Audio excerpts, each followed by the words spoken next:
আপনার মনে পড়ে যে সার্জিসের মতো একটা ছেলে সে শেখ মুজিবকে নিয়ে কি বক্তৃতাটা দিছে, একদম জাতির জনক বঙ্গবন্ধু।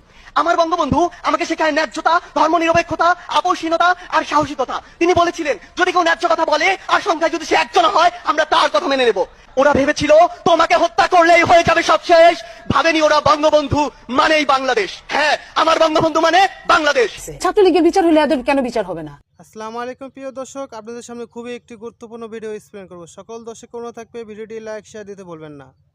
আপনার মনে পড়ে যে সার্জিসের মতো একটা ছেলে সে শেখ মুজিবকে নিয়ে কি বক্তৃতাটা দিছে, একদম জাতির জনক বঙ্গবন্ধু। আমার বঙ্গবন্ধু আমাকে শেখায় ন্যায্যতা, ধর্মনিরপেক্ষতা, আপোষহীনতা আর সাহসিকতা। তিনি বলেছিলেন, যদি কেউ ন্যায্য কথা বলে আর সংখ্যায় যদি সে একজন হয়, আমরা তার কথা মেনে নেব। ওরা ভেবেছিল তোমাকে হত্যা করলেই হয়ে যাবে সব শেষ। ভাবেনি ওরা বঙ্গবন্ধু মানেই বাংলাদেশ। হ্যাঁ, আমার বঙ্গবন্ধু মানে বাংলাদেশ। ছাত্রলীগের বিচার হলে এদের কেন বিচার হবে না? আসসালামু আলাইকুম প্রিয় দর্শক, আপনাদের সামনে খুবই একটি গুরুত্বপূর্ণ ভিডিও এক্সপ্লেন করব। সকল দর্শক অনুরোধ থাকবে ভিডিওটি লাইক শেয়ার দিতে বলবেন না।